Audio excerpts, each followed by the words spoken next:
Olá, pessoal. Dando continuidade ao que a gente já conversou na parte 1, eu quero iniciar trazendo uma ilustração. Como assim uma ilustração? Eu quero ilustrar uma coisa, um exemplo de uma coisa que não é espaço vetorial ou que não cumpre uma daquelas regras que a gente começou no vídeo 1. Assim, a gente sabe que para ser que um espaço vetorial é, primeiro, um conjunto. Segundo, que é munido de duas operações, uma soma e um produto, ou seja, se eu pegar dois elementos desse conjunto e somar, o resultado obrigatoriamente tem que estar nesse conjunto, né? Ou se eu multiplicar esse elemento do conjunto por um número do corpo que a gente está trabalhando, o resultado ainda deve estar dentro daquele conjunto, né? E aquelas 8 propriedades que tem lá. Então, deixa eu ilustrar aqui com um exemplo. Imagina o seguinte, você tem um conjunto dos números ímpares. Eu vou colocar aqui, ó, I, para indicar o conjunto dos números ímpares, tá bom? Então, o que acontece? Vou pegar um caso específico como contra-exemplo para justificar por que ele não é um espaço vetorial. Imagina que você tem aqui, por exemplo, o número 3 e o número 7. Tanto o 3 quanto o 7 são números ímpares, né? Então, ao somar esses dois elementos, o que acontece, né? Se eu inventar de somar 3 com 7, o resultado é 10. Aí eu pergunto, 10 é um número ímpar? Não, né? Então, o resultado disso daqui, ele sai desse conjunto, né? O resultado, né, da soma, a operação de soma de dois elementos internos, não está dentro desse conjunto. Então, a gente pode dizer que isso aqui é uma situação em que não é um espaço vetorial. E lembrando que se pelo menos uma daquelas regras que a gente comentou no vídeo 1 for quebrada, automaticamente aquele conjunto deixa de ser um espaço vetorial. Aí aqui eu vou trazer alguns exemplos para fortificar isso daí, para a gente conhecer alguns casos que são espaços vetoriais. Mas antes disso, deixa eu apresentar um teorema bem interessante sobre espaços, que é o seguinte, né? Você já vê um espaço vetorial. E quando vem um espaço vetorial, você lembra de todas aquelas regrinhas, né? Então, espaço vetorial real. Por que é real? Porque o corpo que a gente está trabalhando é em cima dos números reais. Ok? Então, olha.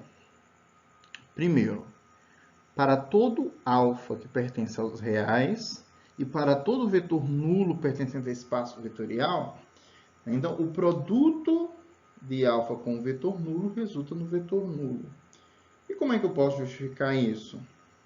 Uma das maneiras que você pode pensar é o seguinte, olha, o vetor nulo ele pode ser encontrado da seguinte maneira.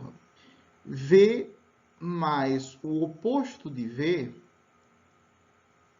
é igual ao vetor nulo, não é? Aí eu posso representar isso aqui como V menos V, né? Uma maneira de indicar isso daqui. Então, olha, nessa primeira propriedade, eu posso dizer alfa vezes V, sendo V, logicamente, um vetor pertencente ao espaço vetorial. V menos V, aí aqui a gente pode aplicar a distributiva, né? Olha, que é uma daquelas 8 propriedades. Então, você tem alfa V menos alfa V. Aí, olha, quis aqui a mesma coisa de alfa V mais menos alfa V. Aí você percebe que esses dois elementos, porque, para começar, esse elemento está dentro do conjunto do espaço vetorial, né? Visto que, para ser espaço vetorial, a operação de produto, de escalar por vetor, obrigatoriamente está dentro do conjunto, né? Então, esse vetor é oposto desse outro. Então, quando você soma dois vetores opostos, o resultado é exatamente o vetor nulo.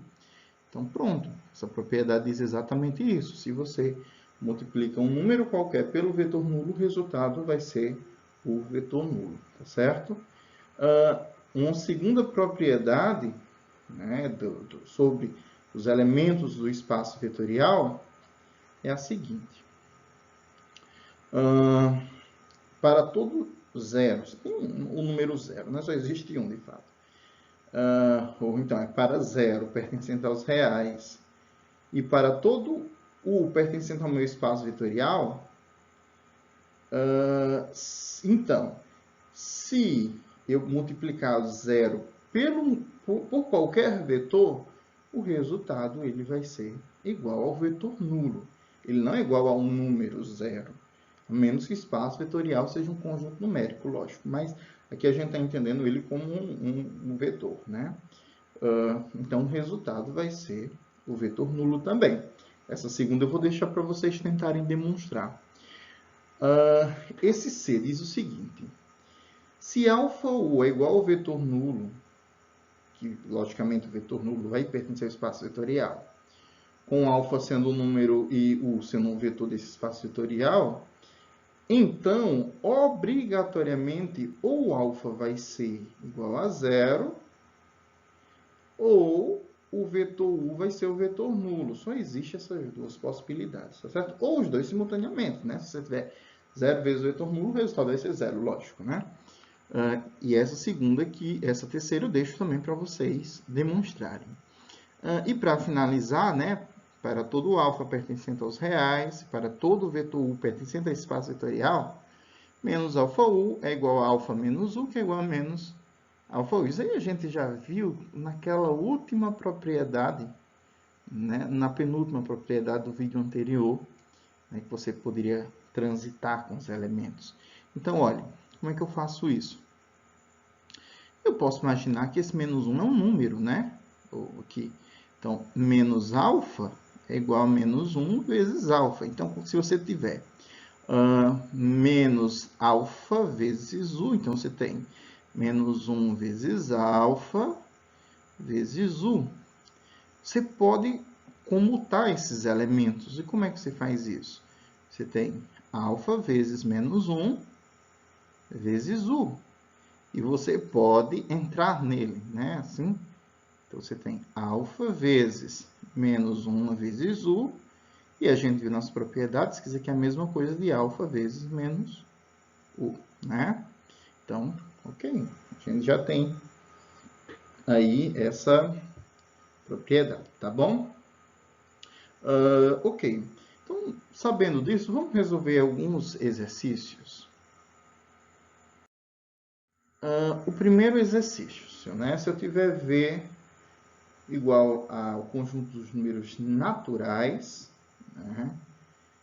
V é um conjunto.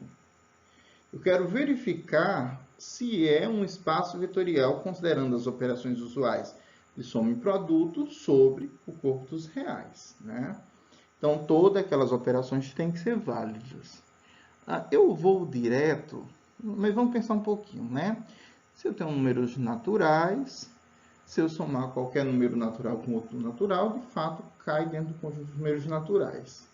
Essa propriedade está ok. A segunda propriedade é, se eu fizer uma multiplicação com qualquer, aqui ó, a gente está em cima do corpo dos reais. Qualquer real, o resultado tem que cair nos naturais, né? Então, olha, você tem aqui ó, o conjunto dos números naturais, você tem, sei lá, o número 1. Vou dar alguns contra-exemplos para justificar isso, tá bom? Então, se você multiplicar esse 1 por... Poderia ser um 2, deixa eu botar um 2, né? 2 por qualquer número real, será que o resultado ainda cai aí? Porque, por exemplo, se você multiplicar por 3, né? Então, 2 vezes 3, o resultado dá 6. 6 cai aqui. Mas se você multiplicar 2 vezes menos 1, porque menos 1 é real, né? Então, o resultado dá menos 2 e ele cai fora, né? Então, uma das propriedades não foram cumpridas. Então, automaticamente você sabe que o conjuntos naturais não é um espaço vetorial. Mas uma outra justificativa é que, porque assim, ele tem que ser válido para a soma, para o produto, e aquelas 8 propriedades têm que ser válidas. Você sabe que os números naturais, eles não têm oposto aditivo. Né? Por exemplo, o número 2, o oposto dele é menos 2. Mas menos 2, ele não pertence aos números naturais. Automaticamente você conclui que os naturais não podem ser considerados como um espaço vetorial. Então, agora se a gente mudar do lugar de espaço vetorial ou melhor, o espaço que não é vetorial, né, dos naturais, vamos ver o que aconteceria se você tivesse um conjunto dos números inteiros. Será que agora sim seria um espaço vetorial? Então, eu vou entrar naquele mesmo contexto, né? Você tem assim, um conjunto Z, se você pega, sei lá, vou pegar o número 4 aqui, né? Então, eu vou pegar na multiplicação também. Se você multiplicar por um número real, porque a gente está trabalhando no corpo dos reais, né? Sei lá, vou multiplicar isso aqui por 1/2, né? 4 vezes 1/2. Ora, o resultado vai dar 2, que cai aqui dentro, né? Sim, mas se você multiplicasse por 1/3? 4 vezes 1/3. O resultado sairia fora, né? 4/3.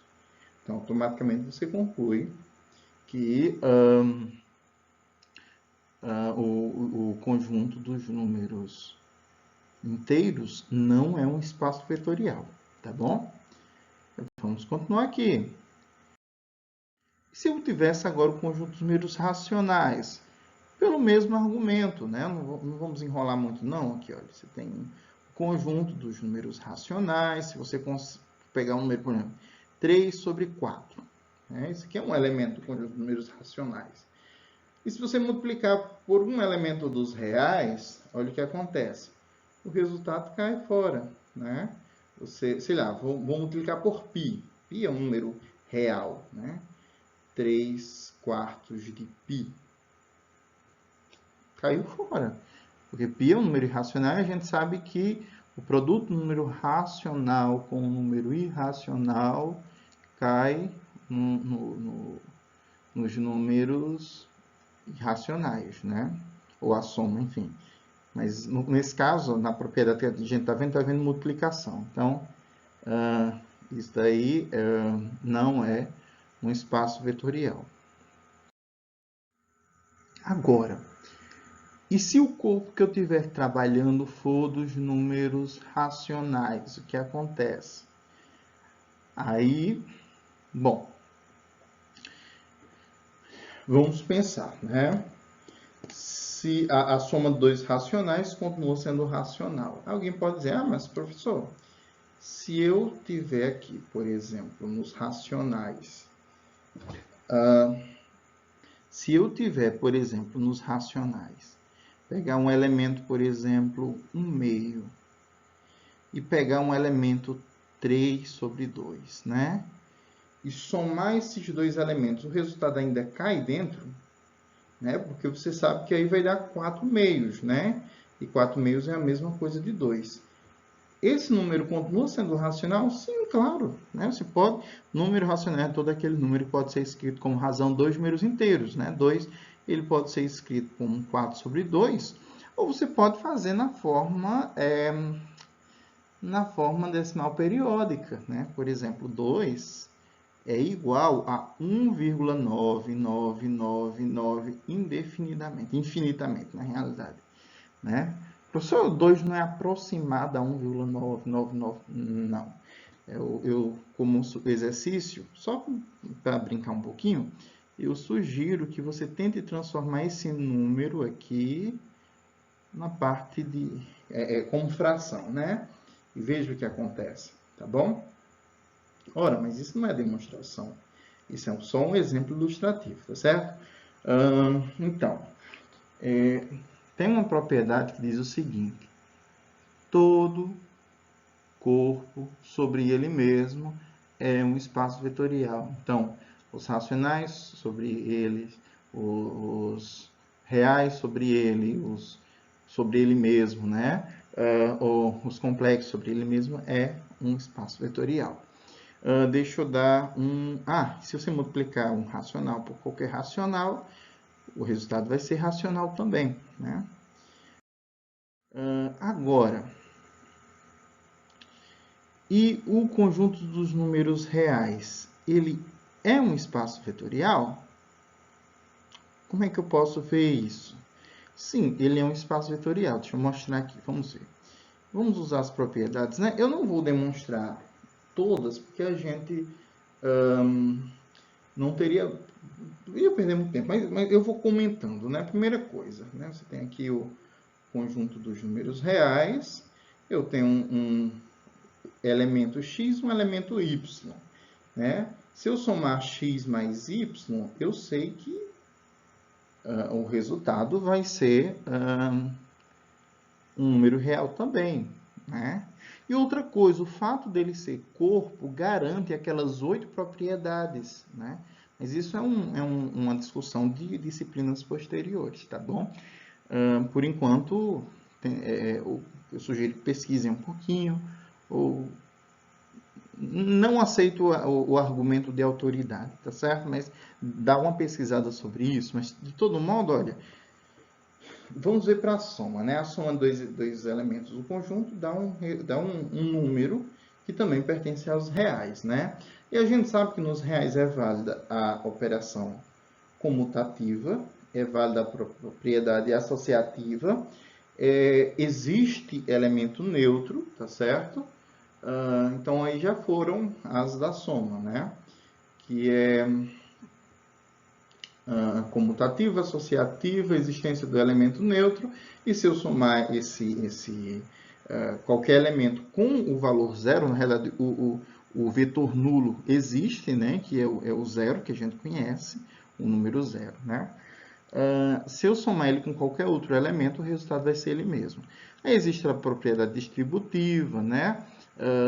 Existe a comutativa lá nos produtos, e existe o elemento neutro para o produto também. Então, a gente pode concluir que os números reais também é um espaço vetorial, ou ele pode ser entendido. Aí isso traz uma implicação interessante. É tipo o seguinte. Professor, você está dizendo que um número pode ser um vetor? Sim. Um número, ele sim pode ser um vetor, porque ele se enquadra em todas aquelas propriedades que a gente já conversou, tá bom? Então, pessoal, é isso, né? Esse é o segundo vídeo. Lembrando que é muito importante que você tenha assistido o primeiro, né? E não deixe de assistir o último, tá certo? No próximo vídeo, a gente vai concluir essa aula, tá certo? Um abraço e se cuidem.